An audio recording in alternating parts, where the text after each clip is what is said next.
আল্লাহ রাব্বুল আলামিন বলছেন শাহরু রমাদান, কোরআনে একটা মাস যেই মাসের নাম আমি কোরআনুল কারীমের মধ্যে উল্লেখ করলাম, কিন্তু আল্লাহ বলছেন এই মাসটি এমনি এমনি মর্যাদায় আসে নাই, এমনি এমনি তার দাম বাড়ে নাই। এই মাসের নাম এমনি এমনি আমি উল্লেখ করি নাই। আল্লাহ বলছেন আল্লাযী উনজিলা ফিল কুরআন, এই মাসের মর্যাদা বৃদ্ধি পেয়েছে। এই মাস আর 11টি মাস থেকে আলাদা হয়েছে। আল্লাহর কাছে এই মাসটি মর্যাদাশীল এবং আল্লাহর কাছে দামি হয়েছে। আল্লাহ বলছেন এর একমাত্র কারণ রব্বুল আলামিন এই মাসের মধ্যে তোমাদের জন্য কোরআন অবতীর্ণ করেছেন। কোরআন অবতীর্ণ করে কেন এত দাম বেড়ে গেল? কোরআনুল কারীমের দ্বারা কেন রমাদানের দাম বাড়ল? মুফাসসিরিনে কেরাম ব্যাখ্যা করেছেন, দুনিয়ার মানুষ, আল্লাহ রাব্বুল আলামিন দুনিয়াতে যা কিছু দেখতে পাও এইগুলা আল্লাহ রাব্বুল আলামিনের সৃষ্টি। ইযা আরাদা শাইআন আন ইয়াকুলা লাহু কুন ফায়াকুন, আল্লাহ নির্দেশ করেছেন হও, সাথে সাথে সেটা হতে বাধ্য হয়ে যায়। কিন্তু দুনিয়ার মানুষ জেনে রাখো, তোমার ঘরে যে মুদ্রা লিপিতে তোমার কাছে কোরআন আছে, যেইটা তুমি উচ্চারণ করে করে পাঠ করো, এইটা আল্লাহ বলেছেন হও আর কোরআন হয়ে গেছে, বিষয়টা এরকম নয়। বরং কোরআনটা হচ্ছে আল্লাহ রাব্বুল আলামিনের পক্ষ থেকে নিয়ামত এমন, এইটি আল্লাহর কালাম, এটি আল্লাহ রাব্বুল আলামিনের সৃষ্ট নয়, বরং আল্লাহর কথাটুকুকে আল্লাহ এখানে রেখেছেন। এইটা আল্লাহর অন্য মাখলুকের মতো মাখলুক নয়, কালামুল্লাহকে আল্লাহ কোরআনে রেখেছেন। তুমি যখন কোরআন তেলাওয়াত করো, আল্লাহর বাক্যগুলি আল্লাহ তোমার ঠোঁট দিয়ে জিহ্বা দিয়ে বের করে। আল্লাহ রাব্বুল আলামিন এই জন্য বলছেন তোমাদের জন্য যে কোরআন দিলাম, এই কোরআন কেন দিলাম আর এই কোরআনকে কেন মর্যাদাশীল করলাম? আল্লাহ বলছেন ওয়া বাইয়িনাতিম মিনাল হুদা ওয়াল ফুরকান, কোরআন তোমাকে কেবলমাত্র তেলাওয়াতের জন্য দেওয়া হয় নাই, কেবলমাত্র বুকে জড়ায় ধরে চুমু খাবে এই জন্য দেওয়া হয় নাই। যদিও চুমু খেলেও তোমার জন্য আল্লাহর শায়েরকে মর্যাদা দেওয়ার জন্য তুমি আল্লাহর কাছে সম্মানিত হবে, তেলাওয়াত করলে তুমি সওয়াব পাবে। কিন্তু রব্বুল আমিন বলছেন এই কোরআনকে বেসিক্যালি দেওয়া হয়েছে বাইয়িনাতিম মিনাল হুদা ওয়াল ফুরকান, তোমার কাছে সুস্পষ্ট একটা রাস্তা দেখিয়ে দেওয়ার জন্য, এবং সত্যের সাথে মিথ্যার যে পার্থক্য আছে এই পার্থক্যটা আল্লাহর পক্ষ থেকে তোমার কাছে তুলে ধরার জন্য এই কোরআন এসেছে। সুবহানাল্লাহ, একটা সত্য আছে, একটা মিথ্যা আছে, একটা হক আছে, একটা বাতিল আছে। আল্লাহ বলছেন এই দুইটা তোমার সামনে স্পষ্ট করানোর জন্য আমি রব্বুল আমিন কোরআন দিয়েছি। আর এই কোরআন তোমার জন্য হুদা, হেদায়েত। এই কোরআন এসেছে রমাদানে, এই হেদায়েত নিয়ে আসছে বলে, সত্য মিথ্যার পার্থক্যকারী নিয়ে আসছে বলে আমি রব্বুল আলামিন তোমাকে এই কোরআন দ্বারা সম্মানিত করেছি। সুবহানাল্লাহ। আল্লাহ সূরা ইয়াসিনের মধ্যে বলেছেন তোমরা তার অনুসরণ করো যে স্বল্প মূল্যে কোরআনকে বিক্রি করে দেয় না, স্বল্প মূল্যে কোরআনকে বেচে দেয় না। কোরআন স্বল্প মূল্যে বেচা মানে কি? ওয়াজ মাহফিল করে টাকা নেওয়া, জুমার নামাজ পড়ে খতিবের টাকা নেওয়া, এটা স্বল্প মূল্যে বিক্রি করা? অনেকে অপব্যাখ্যা করে যে আপনারা অমুক তমুক করে টাকা নেন। জি না, এই স্বল্প মূল্যে বিক্রি মানে কি?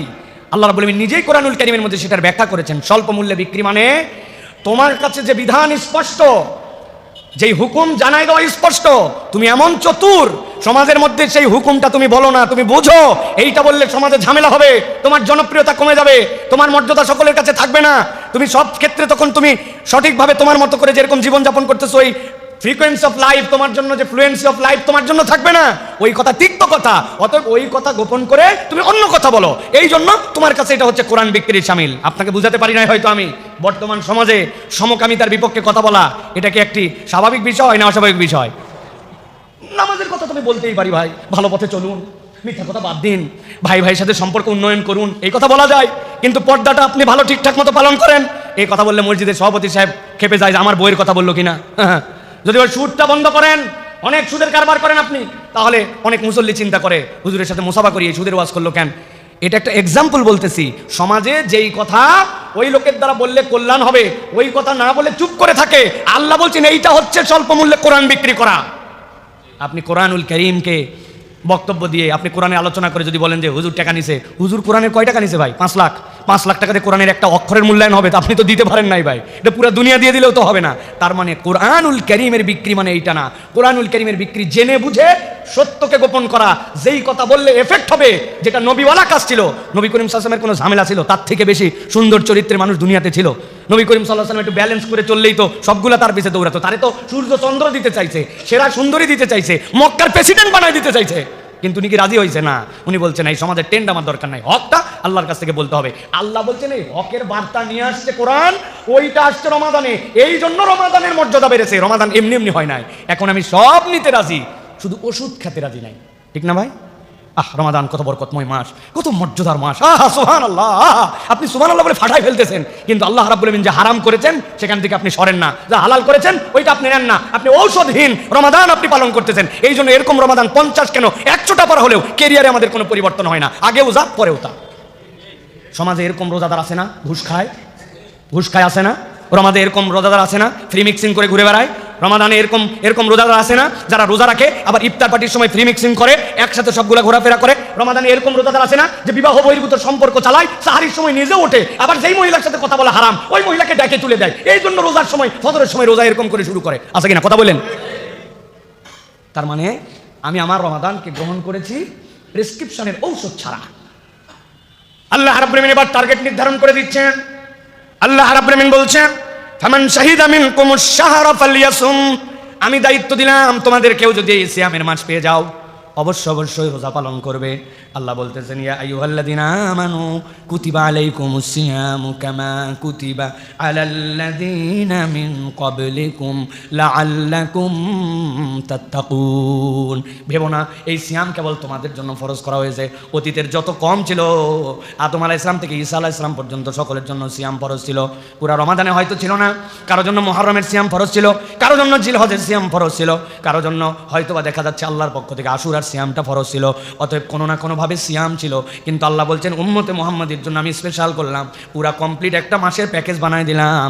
আমার বান্দাদের দায়িত্ব দিলাম এই রমজান মাস পেলেছে যেন সিয়াম পালন করে। আর কেউ যদি সিয়াম পালন করে আল্লাহ বলছেন আশা করা যায় সে তাকওয়ার পথে থাকবে, লাআল্লাকুম তাত্তাকুন। ওই ব্যক্তি আশা করা যায় মুত্তাকি হওয়ার পথে সে এগিয়ে যাবে। সুবহানাল্লাহ, মুত্তাকি হওয়ার পথে সে আগাবে। কেমনে আগাবে? গোল প্ল্যানিং। আমি একবারে পুরা জীবনের সব গুনাহ খাতা ছেড়ে দিব। সারা জীবন বিড়ি খাইছি, চিন্তা করছি আগামীকালকে বিড়ি একবারে বাদ দিয়ে দিব, গুনাহ একবারে বাদ দিয়ে দিব, আগামীকালকের থেকে একবারে তকবির উলার সাথে নামাজ ধরে ফেলবো। ন, এটা মানবীয় ফিতরাতে মানুষের দ্বারা সম্ভব নয়। মানুষকে ছোট ছোট স্টেপের মাধ্যমে মানুষকে এগোতে হয়। আল্লাহ রাব্বুল আলামিন বলছেন লাআল্লাকুম তাত্তাকুন, এই রমাদান তোমাকে ছোট ছোট ফুট স্টেপ, তোমার স্টেপ মার্কগুলো নির্ধারণ করে দিবে। বেটা তুমি দিনের বেলা রোজার অবস্থায় তুমি সিগারেটটা খাও না, তাহলে তুমি তো দেখছোই 15 ঘন্টা তুমি না খেয়ে থাকতে পারো, তাহলে আস্তে করে রাতও বাদ দাও, আস্তে করে 1 মাস 1 সপ্তাহ 1 সপ্তাহ করে তুমি 1 মাস বাদ দাও। ওই লোক তখন আল্লাহর কাছে কোনো অজুহাত দিতে পারবে না, আল্লাহ আমি তো কোনো উপায় ছিল না, নিরুপায় হয়ে খাইছিলাম না। রব্বুল আলামিন তাকে একটা প্ল্যানিং দিয়েছেন, এই প্ল্যানিংয়ে সে বাস্তবায়িত হয়ে আস্তে করে গুনার পথ থেকে ভালোর পথে আসছে। ওই লোক নামাজ আগে কন্টিনিউ করতো না, কিন্তু রমাদানে আল্লাহ বলছেন তুমি 5 ওয়াক্ত সালাত আদায় করতে শুরু করো, জামাতের সাথে সালাত আদায় করতে শুরু করো।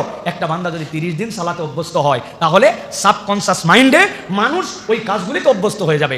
আপনি 40-50 দিন ফজরের নামাজ টানা মসজিদে আদায় করে দেখেন, দুনিয়ার কোনো শক্তি নাই, কোনো অ্যালার্ম লাগবে না, কিচ্ছু লাগবে না, ফজরের সময় অটোমেটিক রব্বুল আলামিন আপনাকে জাগায় দিবেন, ঠিক না? এটা নিয়ম, এটা মানবীয় ফিতরাত। আল্লাহ রাব্বুল আলামিন অটোমেটিক আপনাকে করে দিবেন। অনেক সময় ঘরের মধ্যে আলো থাকে না, আপনি আপনার বাথরুমের সিটকানি পর্যন্ত অটোমেটিক হাতের কাছে পেয়ে যান। কারণ কি? অভ্যস্ততা। আপনি আপনার বাথরুমের রাস্তা চিনেন, সিটকানির রাস্তা চিনেন, অন্ধকারের মধ্যে কল কোথায় থাকতে হবে জানেন, বদনাটা ধরে ফেলেন, কিছুই লাগে না। মানুষ এরকম অনেক কিছুই করে ফেলতে পারে। আর এই পৃথিবীতে মানুষ যা করে তার 90% কাজ অবচেতন মনে করে, চেতন মনে নয়। আপনি হিসাব মিলালে বুঝবেন, আপনি যা করেন অবচেতন, আপনি চেতনের কাজ নাই বললেই চলে। আমি মসজিদে আসার আগে আজকে কি প্ল্যান করে আসছি যে আমি কতবার হাত নড়াবো? আমার কোনো প্ল্যান আছে ভাই? অবচেতন মনে এটা আমি করে যাচ্ছি। আমি ধাপ ফেলতেছি, কয় ধাপে মসজিদে আসবো, কয় ধাপে যাব।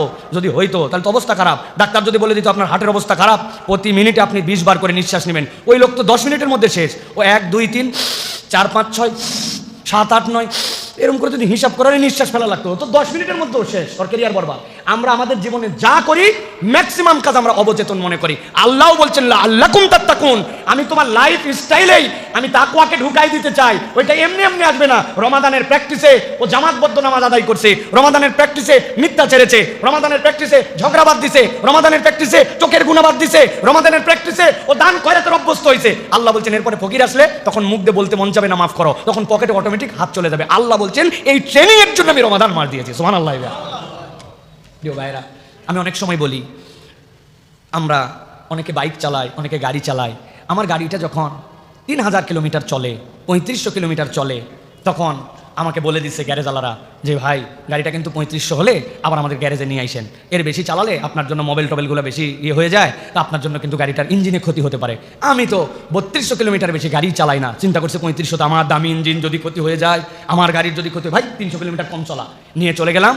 ওরা নিয়ে যাওয়ার পরে সাথে সাথে মোবাইল ডাউন দিল, যে নতুন মোবাইল দিল, মোবাইল ফিল্টারটা লাগাই দিল, এয়ার ফিল্টারটা চেঞ্জ করে দিল, এসি ফিল্টারটা চেঞ্জ করে দিল। বলছে হুজুর সময় আছে হাতে? বললো আছে। তাহলে একটু 4টা চাকা খুলে একটু ব্রেকগুলো মিলাই দেয়, ব্রেক শুগুলো সুন্দর করে ঝাড়ে মুছে। বললো না সমস্যা নেই, ড্রাম ঠিক আছে, ব্রেক ঠিক আছে, আপনার এখন মোবাইল গিয়ার সব ঠিক আছে, আপনি আপনার গাড়ি নিয়ে চলে যান। আবার 4000 কিলোমিটার পর্যন্ত আমি আবার ড্যাম কেয়ার গাড়ি চালাচ্ছি। আমি প্রিয় ভাইরা খুব ভালো করে বোঝেন, একটা মানুষের 11 মাসের জিন্দগিতে সে সাধ্যমতো চেষ্টা করে, সাধ্যমতো বেঁচে থাকার সব মাসের মধ্যেই আপনার জন্য চোখের গুণা থেকে হেফাজত করা দায়িত্ব, মনের গুণা থেকে হেফাজত দায়িত্ব। কিন্তু আল্লাহ রাব্বুল আমিন এবার বলছেন এটা স্বাভাবিক নয়, এবার তোমাকে ট্রেনিং সেন্টারে ওয়ার্কশপে নিয়ে আসলাম, তুমি এখন ওয়ার্কশপের মধ্যে ঢুকে যাও। এখন এই জায়গাতে তোমাকে তাদের পরামর্শ অনুযায়ী এখন তোমাকে সিদ্ধান্ত নিতে হবে। ও বলছে না মোবাইল ফিল্টার চেঞ্জ করেন, এয়ার ফিল্টার চেঞ্জ করেন, ব্রেক শুতে প্রবলেম আছে, ও এখন চেকআপের মধ্যে রাখছে, চেকআপ করে আপনাকে ঠিক করে আবার দিয়ে দিচ্ছে, আপনি চলবেন। ঠিক আল্লাহ রাব্বুল আমিন চান আমার বান্দা জান্নাতে যাক, আমি জাহান্নামে নেওয়ার জন্য তাকে সৃষ্টি করি নাই। কিন্তু আমার বান্দা শয়তানের ধোকায় পড়ে, যার নফসের ধোকায় পড়ে, নানান ধরনের দুনিয়াবি পেরেশানিতে পড়ে, নামাজগুলো ওয়াক্ত মতো পড়ে নাই, অনেক সময় চোখের গুনাহ করছে, অন্তরের গুনাহ করছে, করতে করতে তো এখন সে জাহান্নামের পথে চলে গেছে। আমি আমার বান্দাকে ওয়ার্কশপে ঢুকালাম, আমার বান্দাকে আমার পক্ষ থেকে রহমত, আমার পক্ষ থেকে মাগফিরাত, আমার পক্ষ থেকে নাজাত। শয়তান যেটা বিদ্রোহী তাকে আটকায় রেখে জান্নাতের দরজা খুলে, আসমানের দরজা খুলে আমার বান্দাকে আবার রেডি করে, আমার বান্দা যদি ওই পরবর্তী রমজানের আগে থেকে এই পর্যন্ত যে রোজা, এর মধ্যে সব গুনাহ মাফ করে দিয়ে আমার বান্দাকে আবার জান্নাতের উপযুক্ত করে দিলাম। সুবহানাল্লাহ, এটা রমজানের টার্গেট। এখন আপনি রাস্তাতেও যা, গ্যারেজেও তাই, আপনি কোনো কিছুই মানেন না, রমাদানেও যা, রমজানের বাহিরেও তাই, তাহলে আপনার আমার এই রমাদান যে উদ্দেশ্যে এসেছে এইটা কোনোভাবেই আপনার আমার সাথে ফিট করতেছে না। এই জন্য এই রমাদান আমাদের জন্য প্রিয় ভাইরা কাজ দিবে না। এই জন্য আল্লাহ রাব্বুল আমিন বলছেন এই রমাদান তোমার ছোট সময় বড় প্যাকেজ, বাম্পার অফার আমাদের আসে না যে অমুক সময় বিগ সেল 70% ডিসকাউন্ট দিয়ে দেওয়া হয়েছে, দোকান শেষ করে দিবে, লাভ অনেক পর্যাপ্ত হয়ে গেছে, এখন একদম বাম্পার অফার, মেলাতে অফার, এই অফার। আল্লাহ বলছেন তোমার ক্ষুদ্র জীবনে রমাদান তোমার জন্য যে অফার আনছে এটা যদি তুমি একবার কল্পনা না করো, তাহলে তুমি তোমার মানবীয় মূল্যবোধে তোমার নিজেকে মূল্যায়নই করতে শিখো নাই। আল্লাহ বলছেন এটা তো এমন জিনিস যার মধ্যে আমি রব্বুল আলামিন তোমাকে নিয়ামত দিয়েছি, কি লাইলাতুল কদরি খায়রুম মিন আলফি শাহর। আল্লাহ বলতেছেন এটা তোমার জন্য 1000 মাসের থেকে উত্তম। কত উত্তম? আল্লাহ বলছেন তোমাকে জান্নাতে নিতে যত লাগবে তত উত্তম। সুবহানাল্লাহ। নূহ আলাইহিস সালামের কওম 1500 বছর হায়াত পাইছে এক লোক, এ যদি 15 বছরে বালেগ হয়, 1500 বছর হায়াতে 1485 বছর কম বেশি আল্লাহ রাব্বুল আলামিনের জন্য নামাজ কালাম ইবাদতের সুযোগ পাইছে। আর আপনি আমি 60 বছরের জীবনে 15 বছরে বালেগ হয়ে অর্ধেক ঘুমায়া, অর্ধেক বাথরুমে কাটায়া, অর্ধেক খাইয়া, পুরা 60 বছরের জীবন 1.5 বছর ইবাদতে হিসাব করলে হবে না, পুরা আপনি বের করতে পারবেন না, সব মিলে 1.5 বছর হবে না। আরে বেটা বাঁচতে 15 বছর। আল্লাহ বলছেন আমি হচ্ছি ইনসাফকারী রব, আমি আদেল রব। আল্লাহ বলতেছেন উম্মতে মুহাম্মাদের আগে কোন উম্মত জান্নাতে যাবে না। নূহ আলাইহিস সালামের উম্মতের সমস্যা কোথায়? 1500 বছর ইবাদত করছে, আল্লাহর কাছে ধরবে তো? আল্লাহ আমি 1500 বছর, এবার 60 বছর, এ তো মরিচ গাছ, আমি হচ্ছে বট গাছ, ঠিক না ভাই? এ তো মরিচ গাছ, ঘাস, আমি হচ্ছে তাল গাছ, আর হচ্ছে ঘাস। তুমি তাল গাছ বাদ দিয়ে ঘাসে ঢুকাচ্ছ জান্নাতে, ব্যাপারটা কি? আল্লাহ বলেন আমলনামা চেক করে দেখো, আমলনামা চেক করে দেখা যাবে লাইলাতুল কদরি খায়রুম মিন আলফি শাহর। আমি আল্লাহ, আমি যে জান্নাত দেবো, আমি প্যাকেজ ঘোষণা করে রাখছিলাম, এই রাত যদি কেউ পাই আমি তাকে দিয়ে দিব, তোর সমস্যা কোথায়? আমি আমার মালিক, দুনিয়ার মালিক, আমি জান্নাতের মালিক আল্লাহ। আল্লাহ মিলাই দেখবেন ওই বান্দার আলফি শাহর, আল্লাহর এটা হচ্ছে একটা বর্ণনা মাত্র। আল্লাহ বলছেন ওকে যা দিয়ে জান্নাতে ঢুকতে হবে ওই পর্যন্ত আমি তাকে দান করে দিব। সুবহানাল্লাহ। ওই মাস রমাদান আমি খুব প্রশংসা করলো, ওয়াও মাশাআল্লাহ, কত গুরুত্বপূর্ণ মাস রমাদান, রমাদানের মতো মাসই হয় না। এই মাসে কোরআন এসেছে, এই মাসে আল্লাহ রাব্বুল আমিন দয়া করে। এগুলো ওয়াজ করে ওষুধ খাই নাই, বুঝছেন তো না? ওষুধ খাই নাই, কাজ হবে তো না? রমাদানের গুণকীর্তন করে কাজ হবে তো? ওষুধ কি? ওষুধগুলো আপনাকে গ্রহণ করতে হবে প্রিয় ভাইরা। রাসূলুল্লাহ সাল্লাল্লাহু আলাইহি ওয়াসাল্লামের 3টা হাদিস আপনাদের কাছে বলবো। নবী করিম সাল্লাল্লাহু আলাইহি ওয়াসাল্লাম বলছেন আতাকুম রমাদানুন শাহরুন মুবারাক ফারাদাল্লাহু আযজা ওয়া জাল্লা আলাইকুম সিয়ামাহু তুফতাহু ফীহি আবওয়াবুস সামা। আল্লাহ নবী বলতেছেন এই রমাদান, যে এই রমাদানের ভিতরে আসমানের দরজা আল্লাহ খুলে দেন। সুবহানাল্লাহ। বিজ্ঞান প্রমাণ করতে পারুক না পারুক, আমরা আল্লাহর কথা, আল্লাহ রসুলের এই কথা বিশ্বাস করি যে আসমানের দরজা আছে। কেমন জানি না, আমি ততদূর পর্যন্ত যেতেই পারি নাই। দুনিয়ার যত আবিষ্কার এগুলো তো প্রথম আসমানের নিচে। আর আমার নবী সাল্লাল্লাহু আলাইহি ওয়াসাল্লাম 7 আসমান ভেদ করে গিয়েছেন। যাওয়ার পরে জিজ্ঞাসা করা হয়েছে তুমি কে? বলে জিবরাইল। তোমার সাথে কে? বলে মুহাম্মদুর রাসূলুল্লাহ। বলে তাকে কি অনুমতি দেওয়া হয়েছে আসমানের উপরে আসার জন্য? বলে হ্যাঁ, আল্লাহ তাকে ডেকেছেন, দরজা খুলে গেছে, এক এক দরজা ভেদ করে 7 আসমান পার করে গিয়েছেন। অথবা আমরা বিশ্বাস করি, তুমি বিশ্বাস করো বা না করো, তুমি বুঝতে পারো বা না পারো, আল্লাহ আসমানের দরজা খুলে দেন। সুবহানাল্লাহ। রমজানে আসমানের দরজা খোলা হয়। নবী করিম সাল্লাল্লাহু আলাইহি ওয়াসাল্লাম জোহরের এই যে ঠিক এই মুহূর্তটা জাওয়াল, এই জাওয়ালের আগ মুহূর্তে যেই সময় থেকে সূর্য হালতে শুরু করবে ওই হালার আগে, নিষিদ্ধ সময়ের আগে নবী করিম সাল্লাল্লাহু আলাইহি ওয়াসাল্লাম তড়িঘড়ি করে এসেও 2, 4, 5, 6, 8 রাকাত সালাত আদায় করতেন। সাহাবীরা জিজ্ঞাসা করছে, লিমা সাল্লাইতা ইয়া রাসূলুল্লাহ, আপনি একটু পরে তো জোহর, কিন্তু এই সময় আপনি একদম জাওয়ালের আগ মুহূর্তে আপনি কেন সালাত আদায় করেন? বলে, শোনো, আল্লাহ আমাকে দেখিয়েছেন এই সময় আল্লাহ আসমানের দরজা খোলেন, অতএব আসমানের দরজা খোলার সময় আমি বান্দা সালাত আদায় করতেছি, আল্লাহ জানো এটা আল্লাহর কাছে উপস্থাপিত হয়, আল্লাহর কাছে আমি রহমত চাই, এই জন্য আমি এই সময় সালাত আদায় করি। সুবহানাল্লাহ। ওটা হয় দিনে, আর আল্লাহ রাব্বুল আমিন বলছেন রমাদানে পুরা সময় নবী জানায় রাখেন আমার বান্দার জন্য আমি আসমানের দরজা খুলে রাখি। আল্লাহ বলতেছেন তুগলাকু ফীহি আবওয়াবুল জাহিম, জাহান্নামের দরজাকে বন্ধ করে দেওয়া হয়। ওয়া তুগাল্লু ফীহি মারদাতুশ শায়াতিন, শয়তানকে জিনজিরাবদ্ধ করা হয়, বিদ্রোহী শয়তান তাকে আটকানো হয়। ফীহি লাইলাতুন খায়রুম মিন আলফি শাহর মান হুরিমা খায়রাহা ফাকাদ হুরিমা, নবী বলছেন এর মধ্যে এমন একটা রাত আছে 1000 মাসের থেকে উত্তম, যে বঞ্চিত হলো সে চির হতভাগা। নাউযুবিল্লাহ। তাহলে এই যে আসমানের দুয়ার খোলা, এইটার জন্য আমার প্রস্তুতি কি? আমি মনে করছি রমাদান মানে খালি বোধহয় রোজা রাখা, না, রমাদান আসমানের দরজা খুলছে। আপনি চিন্তা করেছেন রমাদানে আমার জন্য আসমানের দরজা খুলেছে, এই আসমানের দরজা খুলে আসলে কি হয়, আমি এখানে কি করতে পারি, এটা আমার জন্য এক্সট্রা কি বেনিফিট নিয়ে আসে, আমি আমার আল্লাহর পক্ষ থেকে কি কি আদায় করে নিতে পারি, আমার গাড়ির কি কি সমস্যা আছে আমি সেইগুলোকে ওয়ার্কশপে জানাচ্ছি কিনা, চিন্তা তো নাই। অপর ভাইয়ের জন্য আমরা বলি না, আহা, আপনার এলাকায় যদি কোনো একটা বাচ্চাকে জানেন যে কিডন্যাপ করে নিয়ে চলে গেছে, কিডন্যাপে গেছে, যাওয়ার পরে 5-7 জনকে কিডন্যাপ করে ধরে রেখেছে। এখন যারা কিডন্যাপ করেছে, কথার কথা, তারা অনেক ক্লান্ত হয়ে একসময় ঘুমায় গেছে, আর যাদেরকে ধরে নিয়ে গেছিলো সবগুলোকে ইঞ্জেকশন দিয়ে অজ্ঞান করে রাখছে। এর মধ্যে একজন জেগে উঠছে, উঠে দেখতেছে কি এটা তো আমার জায়গা নয়। হুঁশ যখন ফিরছে তখন মনে হয়েছে হ্যাঁ, আমাকে তো নাকের মধ্যে ওই যে ক্লোরোফর্ম দিয়ে আমাকে ধরে নিয়ে চলে আসছিল, আমি তো জেগে উঠছি। পাশে তাকায় দেখে ছোট ছোট বাচ্চা কাচ্চা সবগুলো অজ্ঞান হয়ে পড়ে আছে। দূরে তাকায় দেখে যে বেটা অজ্ঞান করছে ওই বেটাও তো গভীর ঘুমে কেলায় পড়ে আছে। এখন ওর দায়িত্ব কি? নিজে তো পালাবেই সুযোগ পাইলে, সাথে ওর দায়িত্ব হচ্ছে পাশে তার ভাইকেও ধরে নিয়ে আসছিল। ও তো চিন্তা করবে আমি একাই বাঁচবো, আমার ভাইরে কিডন্যাপ করে নিয়ে আসছে আমার বন্ধু, তার আমার উঠান লাগবে না। পরে বলছে ওট ওট চল, ওই যে যারা কিডন্যাপ করে নিয়ে আসছে ওরা সবগুলো আটকায় গেছে, এখন সবগুলো ঘুমায় গেছে, আমাদের পালান লাগবে। ওই লোক উঠতেছে না, ওই বলতে রাত তো কেবল একটু ঘুম ধরছে। ওই বলবে যে ঘুম ধরা মানে বহুত সময় পাবি, কথা যখন শুনবে না ওর পাশা বরাবর কইসে 2 লাত্তি মারে দিবে, গালের মধ্যে ঠাস ঠাস 2 থাপ্পড় দিবে, প্রয়োজনে পানি থাকলে মাথার মধ্যে পানি ঢেলে দিবে, দিয়ে ওকে উঠাবে যে বাবা এখন ঘুমানোর সময় না, তুমি আরাম যতই পাও এখন আরামের সময় না, ওঠ। জাহান্নাম থেকে আল্লাহ রাব্বুল আলামিন শয়তানকে আটকায় দিলেন, জান্নাতের দরজা খুলে দিলেন, আল্লাহর রহমত দিয়ে দিলেন। আপনি আমি চিন্তা করলাম নিজে বাঁচলে বাপের নাম, আমি আমারটুকুই করি তো না।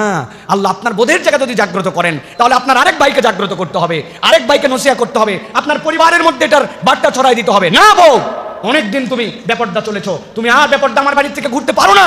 আমি তোমাকে জাগানোর জন্য বলতেছি আল্লাহর বিধান এটা। এই ছেলে, তুমি আমার বাড়িতে থাকো বাবা, তুমি নামাজ অনেক মিস করেছো, আর না কথা শুনতে নাও পারে, তখন কি করবেন আপনি? আপনি তো জাহান্নাম থেকে বাঁচানোর জন্য মাঝে মাঝে হাঁকানো লাগতে পারে, মাঝে মাঝে পানি ঢালা লাগতে পারে, মাঝে মাঝে পাছায় লাথি মারা লাগতে পারে না ভাই? এটা আপনাদের রূপক করতে বুঝিয়েছি। কিন্তু প্রিয় ভাইরা, আমাদের এই সমাজ যদি আমরা সামগ্রিক পরিবর্তন করতে চাই তাহলে আমাদের সকলের এই রমাদানকে সম্মান করে এই প্রচেষ্টাটা নিতে হবে প্রিয় ভাই। এটা হচ্ছে রমাদানের মৌলিক উদ্দেশ্য। আমরা রমাদানের মৌলিক উদ্দেশ্যের জায়গা কিন্তু আমরা পরিবর্তন করে ফেলেছি প্রিয় ভাইরা। আল্লাহ নবী সাল্লাল্লাহু আলাইহি ওয়াসাল্লাম বলছেন ইযা জা রমাদান ফুতিহাত আবওয়াবুল জান্নাহ ওয়া কুল্লিকাত আবওয়াবুন নার ওয়া সুফিরাতিশ শায়াতিন, জান্নাতের দরজা খুলে যায়, জাহান্নামের দরজা বন্ধ হয়, আর শয়তানকে জিনজিরাবদ্ধ করা হয়। জিজ্ঞাসা হচ্ছে জান্নাতের দরজা কেমনে খোলে, জাহান্নামের দরজা কেমনে বন্ধ হয়? মুহাদ্দিসিনে কেরাম ব্যাখ্যা করছেন আল্লাহ দয়া করে জান্নাতের কাজগুলা মানুষের জন্য সহজ করে দেন। সুবহানাল্লাহ। আল্লাহ দয়া করে গুনার কাজগুলা বান্দার মনের মধ্যে ওই সময় কঠিন বানায় দেন। ওই বান্দা হিসাব করে এটাই হচ্ছে জান্নাতের দুয়ার খুলে যাওয়া। যেই মানুষ বেনামাজি, ও চাঁদ উঠলে চিন্তা করে অন্ততপক্ষে রমাদানে যদি আমি নামাজটা না পড়ি, তৈরি হয় না এই ফিলিংস ভাই? এই অবস্থা আমাদের মধ্যে তৈরি হয় না? একটা পরিবর্তন অটোমেটিক তৈরি হয় আমাদের মধ্যে।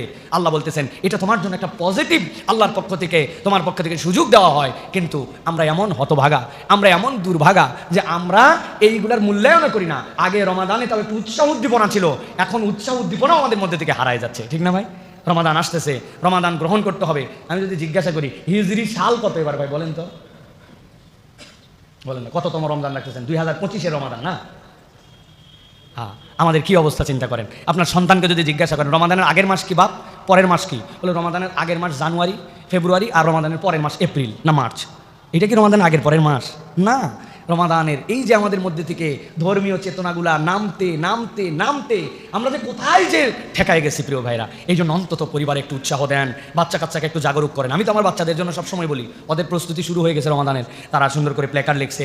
আমার বাড়ির মধ্যে সাধ্যের মধ্যে যতটুকু ওই চাঁদ ওই তারা ওইটা ঝুলানো, তাদের মধ্যে একটা উৎসাহ দেওয়া রমাদানের জন্য। প্রথম রোজা, তারপরে কোন রোজা, তারপরে রমাদানে কি করবে, ছোটবেলার থেকে এই উৎসাহগুলি দেওয়া, এই উদ্দীপনাগুলি দেওয়া। অনেক সময় মনে হবে এটা লোক দেখানো, কিন্তু এটা লোক দেখানো নয়। আপনি একটা বড় কিছুর প্রাপ্তিতে আপনি আপনার ছোট জেনারেশনকে রেডি করতেছেন, তাদেরকে মেন্টালি এটার জন্য বিল্ড আপ করতেছেন। এটা আল্লাহ চান, এটা হচ্ছে রমাদানের একটা সম্মান প্রিয় ভাইয়েরা।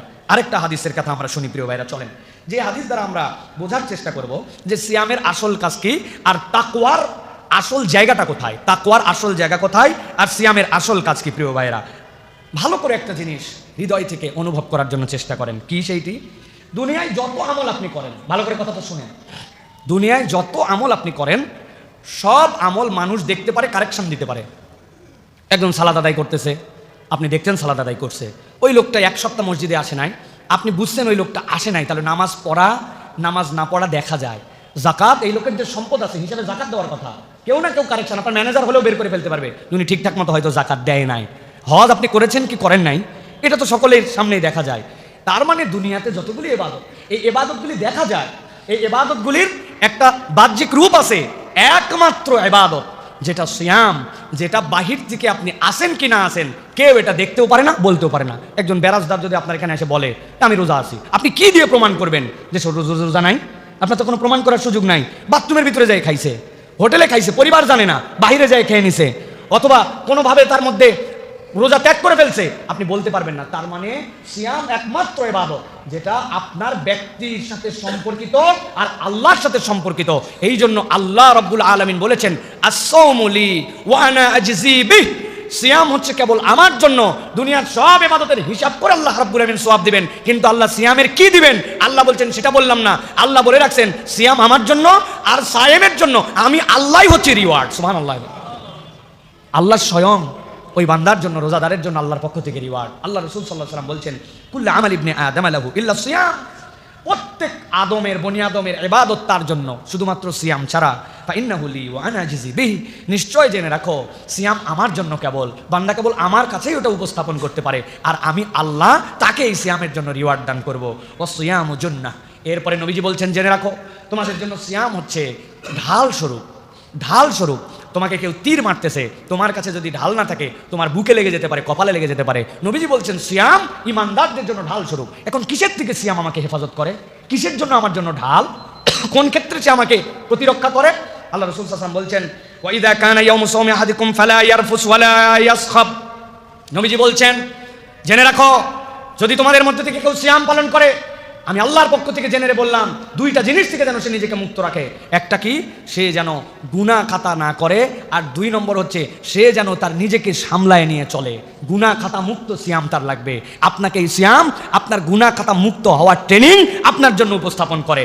মুসলমান একজন, তাকে যদি বলেন তুই চুরি কর, মুসলমান নামাজি, সে চুরি করতে পারবে না। নামাজ বাদ দে, নামাজ বাদ দেবে কিভাবে? জাকাত দিস না, শয়তান উস্কাই দিছে, চিন্তা করবে আল্লাহ তোমার সম্পদ না দেয় কেমনে।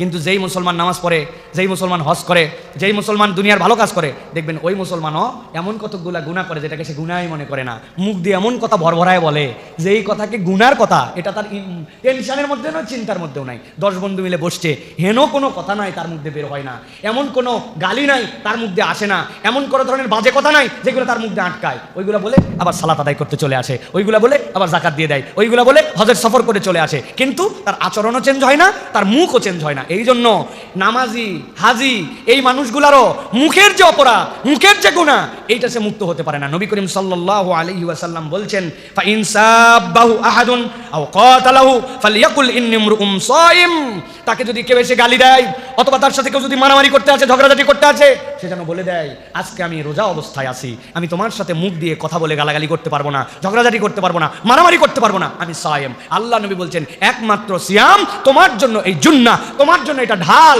কোনো ইমানদার যদি প্র্যাকটিস করে তাহলে তার জীবনের অন্য গুনাহ ছাড়া আর কোনো ব্যাপারই না। সুবহানাল্লাহ। নবীজি বলছেন যদি তুমি কিছু বলতে চাও তাহলে তুমি ভালোটি বলো, আর যদি না বলতে পারো তাহলে চুপ করে থেকো। পৃথিবীতে একটা ইবাদত ব্যতিক্রম ইবাদত, আর কোনো ইবাদত এরকম নাই। সবাই গল্প গুজব করতেছে, ফাউল কথা বলতেছে, আর আপনি চিন্তা করছেন আমি কোনো কথা বলবো না, কথা বললে এই জায়গাতে আজগবি কথা হবে, প্রথমে চুপ করে আসি। আপনি যদি নিয়ত করে চুপ করে থাকেন, আপনি যতক্ষণ কথা বলবেন না, এমনকি সুবহানাল্লাহ বলেন নাই, আলহামদুলিল্লাহ বলেন, কোনো তাসবিহ বলেন না, খালি চুপ করে আসেন, আল্লাহর ডান কাদের ফেরেশতা লেখে হয়রান হয়ে যাবে, আপনার আমল নামায় শুধু সোয়াব আর সোয়াব লেখা হবে। আর আমাদের অবস্থা কি? কোনো একটা কথা না বললে ভিতরে উসখুস করে, 5 জন মিলে গল্প করতেছে, এখন আমি যদি যে কিছু একটা না বলি, কেমনে কতক্ষণ সহ্য করা? যারা ভুল কথা বলেই যাচ্ছে, ওরা বলেই যাচ্ছে এবার ডোনাল্ড ট্রাম্প ক্ষমতায় আসবে না। আমি যদি পণ্ডিতি না ফলায় একটা কথা যদি না বলি, কোথায় ডোনাল্ড ট্রাম্প আর কোথায় আমি? আমি চিন্তা করলাম, দৌড় বেটা, তোমাদের কোনো দুনিয়া সম্পর্কে কোনো ধারণাই নাই, বেকুবের দল কোথাকার। আমার স্টাডি বলতেছে, উরি উনার স্টাডি, এই যে শুরু হয়ে গেল, মিনিংলেস। না আমার দুনিয়ার জন্য কল্যাণ, না আমার কোনো অর্থনৈতিক কল্যাণ। ভাই হ্যাঁ, এই কথা বলে যদি আমি $10 পাইতাম, তাহলে কিন্তু আমি বলতাম, আপনি বলেন ভাই 10টা রেমিটেন্স আমাদের দেশে আসুক, আপনি উমুকের দালালি করে তুমুকের কথা বলে $10 আসুক। এই কথা বলার পরে আপনাকে যাওয়ার সময় যারা যারা চায়ের দোকানে ছিল তারা বললে, বাপ রে, আপনি এত সুন্দর আমাদেরকে জ্ঞান দিয়ে গেলেন, ধরেন মোসাফা করে আপনি 100 টাকা রাখেন, এত সুন্দর কথা বলেন, জিন্দগিতে দিছে কেউ? আপনি হুদামিসা এই পেশাল পারেন কি জন্য? আপনি হুদামিসা নবীজি এটার থেকেই বাঁচতে বলছেন। ওটা নামাজি বেশি করে, রোজাদার করে, হজকারী করে।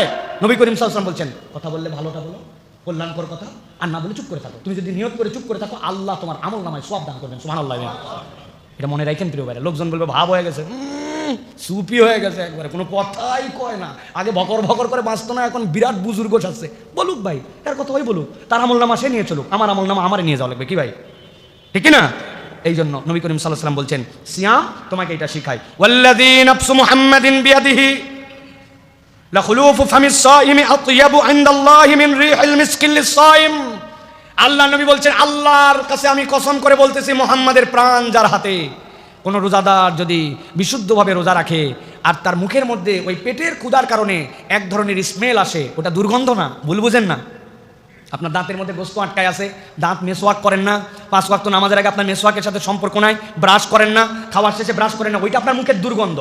ওই দুর্গন্ধ আপনি বুঝতে পারেন না, কিন্তু ওই দুর্গন্ধ আছে। কিন্তু নবীজি বলছেন এটা ভিন্ন, সে মুখ পরিষ্কার রাখছে, মেসওয়াক করছে, ক্লিন, কিন্তু তার স্টোমাকটা যে ফাঁকা, ওইখান থেকে এক ধরনের স্মেল আসে খালি পেটের, যদিও ওইটা সুখকর নয়, কিন্তু আল্লাহ ওই রোজাদারের স্মেলকে এত পছন্দ করেন। নবী বলছেন, মুহাম্মদ সাল্লাল্লাহু আলাইহি ওয়াসাল্লামের প্রাণ যেই সত্তার হাতে, আমি তার কসম করে বলতেছি, মিশকে আম্বরের সুগন্ধির থেকে আল্লাহর কাছে রোজাদারের এই গন্ধ পছন্দ। সুবহানাল্লাহ। কারণ কি? কারণ সে কারোর জন্য সিয়াম রাখে নাই। সে চাইলে চুরি করে পানি খাইতে পারতো, চুরি করে খাইতে পারতো, সে চাইলে চোখের গুনাহ করতে পারতো, হাতের গুনাহ করতে পারতো, কান দিয়ে বাজে কিছু শুনতে পারতো, মন দিয়ে বাজে চিন্তা করতে পারতো, সব বাদ দিছে। আর পেটের থেকে স্মেলটা আসতেছে, আল্লাহর কাছে ওইটা এত পছন্দনীয়। নবী করিম সাল্লাল্লাহু আলাইহি ওয়াসাল্লাম বলছেন, লিস-সাইমি ফারহাতান, একজন রোজাদারের জন্য 2টা আনন্দের সময়, একটা ইয়াফরাহুমা ইযা ইফতারা। নবী করিম সাল্লাল্লাহু আলাইহি ওয়াসাল্লাম বলছেন, ইফতারা, যখন কোনো রোজাদার ইফতার করে, আল্লাহ রাসূল সাল্লাল্লাহু আলাইহি সাল্লাম বলছেন, ওই ব্যক্তির আনন্দের 2টার একটা হচ্ছে যেই সময়ে সে ইফতার করে, ওই ইফতারের মুহূর্তটুকু তার বিশাল আনন্দের। সুবহানাল্লাহ। এই আনন্দের অনেকগুলো ব্যাখ্যা আছে। ইয়াফরাহুমা ইযা ইফতারা, ওই ব্যক্তির ওই যে আল্লাহর পক্ষ থেকে যে সময়টুকু পেল, সে ওই সময়টুকুতে তার সারাদিন সিয়াম ছিল, তার সামনে খাদ্য আছে, এখন সে খাবার গ্রহণ করবে, আল্লাহর জন্য এখন সে করতেছে না, যে অপেক্ষা করছে, ওইটা একটা তার জন্য ব্লেসিং আল্লাহর পক্ষ থেকে। আল্লাহ ওই সময় তার দোয়া কবুল করেন। আল্লাহ রাব্বুল আলামিন ওই সময় তার ইফতার করতেছে, ইজাফতারা, ইফতার করতেছে, সে আল্লাহর জন্য সে এখন রোজা ভাঙবে, ওটা তার জন্য একটা আনন্দ। আল্লাহ রাসূল বলছেন, এটা তো আনন্দ, কিন্তু এই আনন্দের থেকে বড় আনন্দ হচ্ছে ওয়াইদা লাকিয়া রাব্বাহু ফারিহা বিসাওমিহি। আর দ্বিতীয় আনন্দ হচ্ছে যেদিন সে তার এই সিয়ামের জন্য আল্লাহকে দেখতে পাবে, ওই দিন তাকে আলাদা করা হবে, যে এরা আল্লাহর জন্য সিয়াম পালন করেছিল, আল্লাহ তাদের জন্য ওই দিন আল্লাহর দিদার দিবেন, ওই দিন হবে তার মূল আনন্দ। সুবহানাল্লাহ। তাহলে একটা হচ্ছে ইজাফতারা, যখন সে ইফতার করে, আরেকটা হচ্ছে ইযা লাকিয়া রাব্বা, যখন সে তার রবকে দেখবে। তার মানে রোজার মতো রোজা রাখা গেলে আল্লাহকে দেখা যাবে ইনশাআল্লাহ। আল্লাহ রাব্বুল আলামিন নিয়ামত আপনাকে আমাকে দিবেন প্রিয় ভাইরা।